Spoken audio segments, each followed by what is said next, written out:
Olá, meus amigos, mais uma vez estamos juntos para estudarmos a palavra do nosso Deus. Aula de número 139, Palavra Poderosa. Louvado para todos sempre seja o nome do nosso Senhor Jesus Cristo. Através do Instituto Superior Formação de Guerreiros, vamos estudar juntos a palavra de Deus. Esta aula é parte integrante de um curso de teologia básico, em que todos os temas ministrados temos em apostilas que poderão ser adquiridas através dos contatos oliveirasiloafrica@gmail.com, Bispos Antônio Oliveira e Gorete Oliveira. A palavra de Deus nos revela em 2 Pedro, no capítulo 2, versículo 12, o seguinte: Esses, todavia, como brutos irracionais, naturalmente feitos para presa e destruição, falando mal daquilo em que são ignorantes, na sua destruição também hão de ser destruídos. Percebemos aqui nessa palavra de introdução que alguns foram criados para presa. Deus, dentro da sua soberania, ele determina que naturalmente foram feitos para presa e para destruição, porque são brutos, são irracionais. Essas pessoas, elas não querem, elas rejeitam o conhecimento de Deus. Elas determinam pela sua altivez, pelo seu egocentrismo, se colocar contra Deus. Há pessoas que determinam ser inimigos de Deus. Então, essas pessoas está reservada a elas a destruição. Estamos falando sobre libertação, quebra de vínculos 2.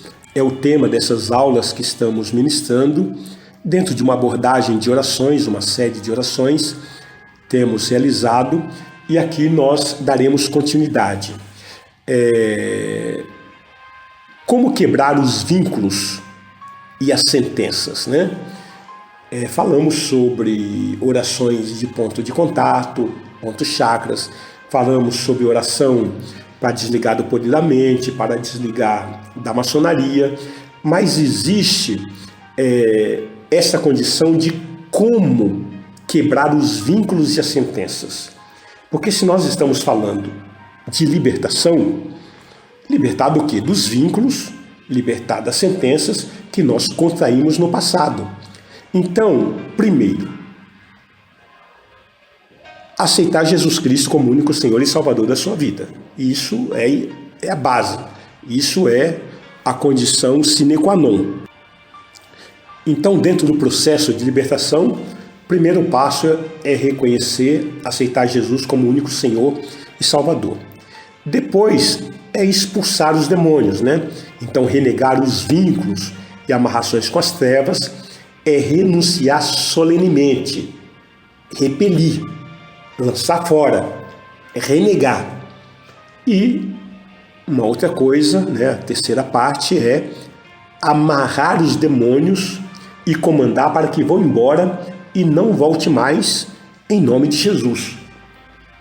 Aí, amados, a palavra de Deus diz que o meu povo perece porque lhe falta conhecimento. Precisamos entender que temos que conhecer a palavra de Deus, mas para nós ministrarmos a palavra de Deus, precisamos ter conhecimento técnico, conhecimento científico, conhecimento da história, conhecimento do reino das trevas, como que ele opera, porque nós precisamos contextualizar a palavra.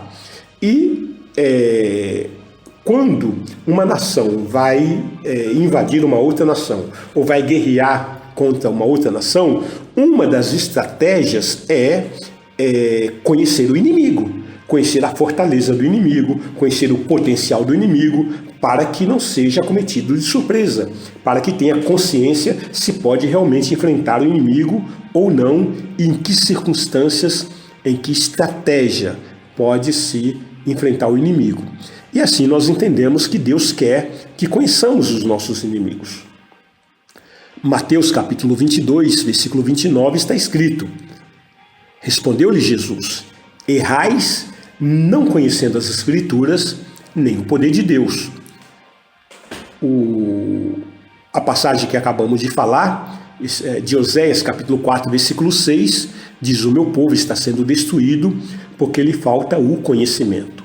Porque tu, sacerdote, rejeitaste o conhecimento, também eu te rejeitarei, para que não sejas sacerdote diante de mim.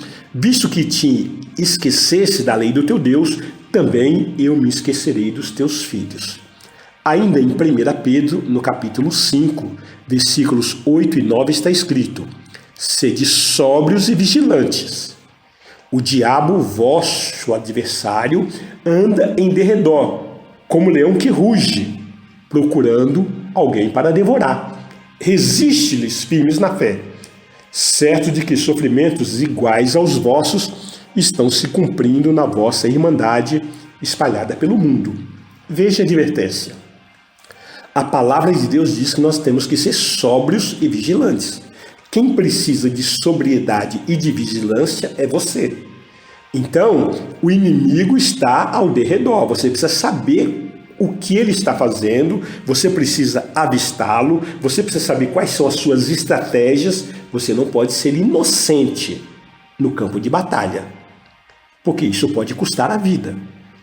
Segundo aos Coríntios, capítulo 2, versículo 11, para que Satanás não alcance vantagem, pois nós, ou melhor, sobre nós, pois não lhe ignoramos os desígnios. Não podemos ignorar a constituição do reino das trevas, a ação e como eles operam. Hierarquia do reino das trevas. Hierarquia segundo a apostila de Rita Cabezas de Krum, da Costa Rica. Então, ela fez um estudo exaustivo sobre essa constituição do reino das trevas e nós queremos agora passar essas informações. Principados ligados a Satanás.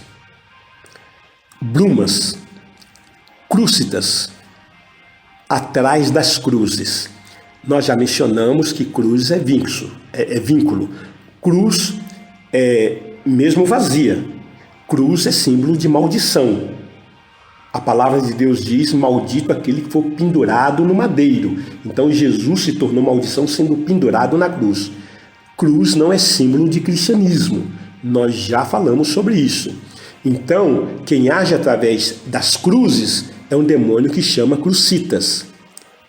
A obra da cruz é outra coisa. Essa sim, nós aceitamos, nós confessamos permanentemente na nossa vida. A obra que Jesus realizou na cruz, não a cruz. A cruz é amuleto de maldição e através da cruz, ainda que vazia, opera esse demônio chamado crucitas. Há um outro principado chamado Astoreth, governa as estrelas. Outro principado chamado Tremos, tem como subordinado a Leviatã, que governa aprisionado sob oceano, no Triângulo das Bermudas. Outro principado é Diana, age na área da idolatria e prostituição, culto aos deuses, tem subordinado 3 autoridades mundiais: Damiã, Asmodeus e Belzebu. Outro principado, Dagon, age na área de sacrifício de animais e de crianças. Outro principado é Nimrod, guerreiro que prepara a guerra do Armagedon. Outro principado é Dagon, ele age na área da astrologia, consome a sabedoria dos homens, é o próprio espírito do anticristo. E outro principado é Síria, guerreiro que é como príncipe do reino da Pérsia. Daniel capítulo 10, no versículo 13, nós conhecemos a passagem, mas diz o seguinte: mas o príncipe do reino da Pérsia me resistiu por 21 dias. Porém, Miguel, um dos primeiros príncipes, veio para ajudar-me e eu obtive vitória sobre os reis da Pérsia. Veja que nesse episódio, o profeta Daniel foi visitado pelo anjo Gabriel, que estava trazendo a mensagem de Deus a ele, né? Então, Gabriel é um anjo mensageiro de Deus. Mas ele encontrou resistência desse principado, Síria, né, que é príncipe do reino da Pérsia. Então, Gabriel pediu auxílio do arcanjo Miguel e Miguel veio e ajudou, e assim